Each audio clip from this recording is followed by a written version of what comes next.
thank you all for joining us today here. And this award basically celebrates the tireless and selfless work that the custodians of CSR initiatives do to make this world a better place. I would like to highlight Danik Jagran's effort in addressing the challenges and opportunities in the CSR space. Sat Sarukar, it's a concept that looks at 7 facets of life that can help in improving the lives of millions of people in the country. Let me introduce you to these Sat Sarukars. They are namely Swasth Samaj, Garibi Unmoolan, Paryavaran Sanrakshan, Nari Sashakti-karan, Sushikshit Samaj, Jansankhya Prabandhan, Jal Sanrakshan. And the first topic is all about CSR and the challenges for the new social enterprise. And the moderator for the evening is Mr. Giriraj Kiradu, founder of Tough Hope Consultancy Private Limited. Maybe have a big round of applause for him. So I would like to invite my panelists here. We have Vivek Kumar with us, and we also have with us Aditya. So Vivek has been a Teach for India Fellow. He has been a Gandhi Fellow, which is a Piramal Foundation Fellowship. What I want to do in this panel is pretty clear. We want to know, as young entrepreneurs who want to do something with a social motivation and with a social value in it. I think it has been fairly challenging because I was reading last evening that 50,000 crore has been spent since 2014. The CSR law came into place, and there needs to be much more transparency where this money is going on. So especially for young entrepreneurs, we don't have any avenues to reach out. We have been fairly lucky to be getting in touch with people who have very, very generous in supporting us. But I think the biggest challenge for people like us to start is that people need to trust us for longer period of time, especially in education and human development space. Results are not very instant. And there is so much of trust deficit that has kind of creeped in this place in last 20-30 years.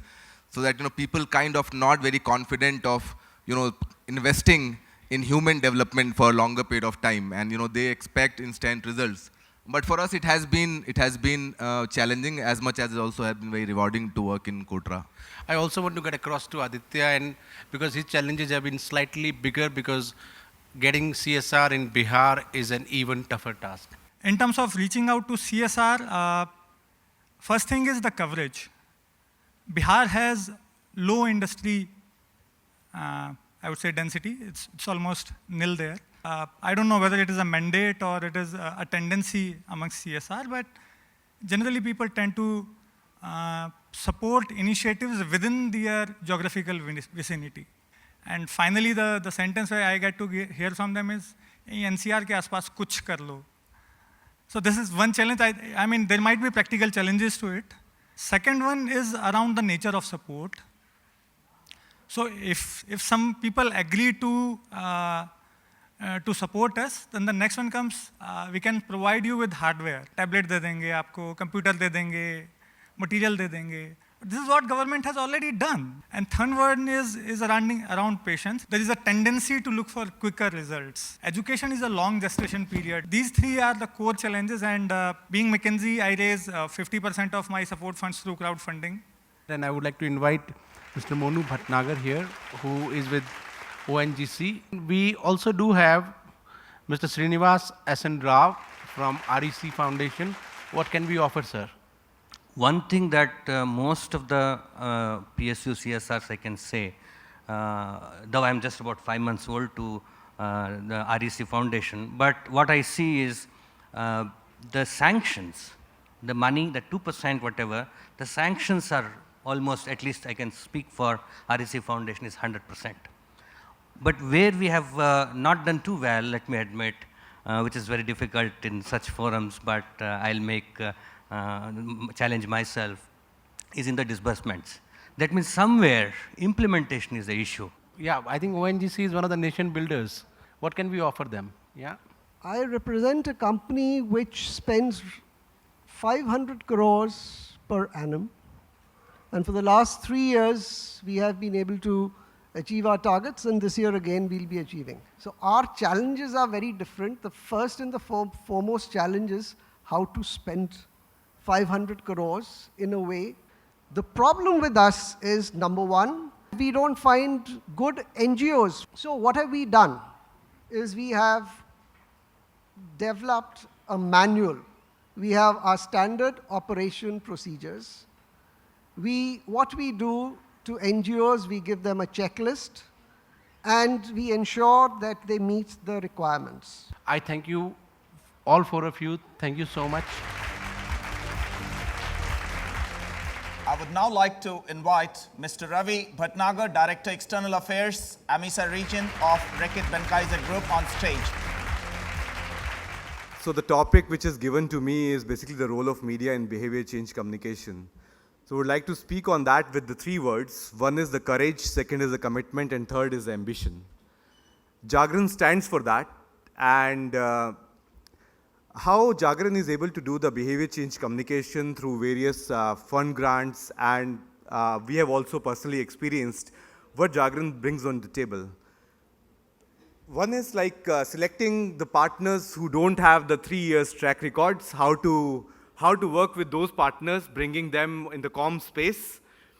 There are some partners who are working with us through Jagran, which are not from India, from outside, and Jagran still giving them the space and giving them the opportunity to be more bigger.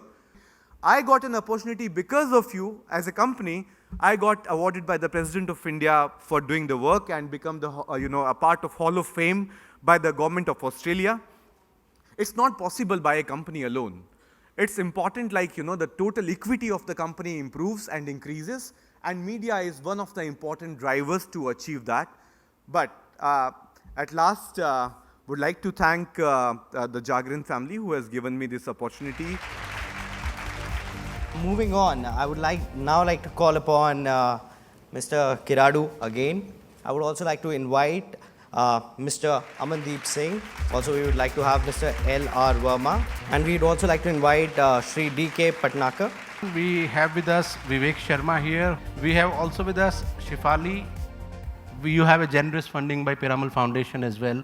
So, just to tell the audience how it has been so far and where are your issues as well. I think the next generation CSR has to understand that language, because capital often enough does not have the patience for innovation to happen. So how do you trust these young people? I mean, Vivek and Aditya, both of these guys, I mean, they are doing fantastic work in really tough areas, and there are so many of these youngsters who've committed their lives to causing social change. Fundamentally, in the earliest years, when we went to Mr. Piramal, we said, kuch ho nahi raha hai. He kept saying, hoga, lage raho, karte raho. He was, of course, getting into the business process, making sure that we were doing the right kind of things. And he was investing heavily in getting mentors for us. Mentors who were invested in our success, not giving us gyan. Because there are lots of, 50-year-olds like me who are happy to give gyan and are not necessarily invested. And often enough, money also comes with a hint of gyan. कि साहब हम बताएंगे आपको क्या करना है. मुद्दा ये है कि ये एक बहुत ही सुंदर opportunity है for people who have created additional resources through the process of doing well. Corporates have learned across the world, across times, to do well. This is a great opportunity for them to contribute to doing good. In a way, Gandhi Fellowship and TFI are also incubators in their own capacities. Yeah. So let's get into that part of it, because they are not just invested in education, but they are invested in incubation and building youth for the future. Yeah.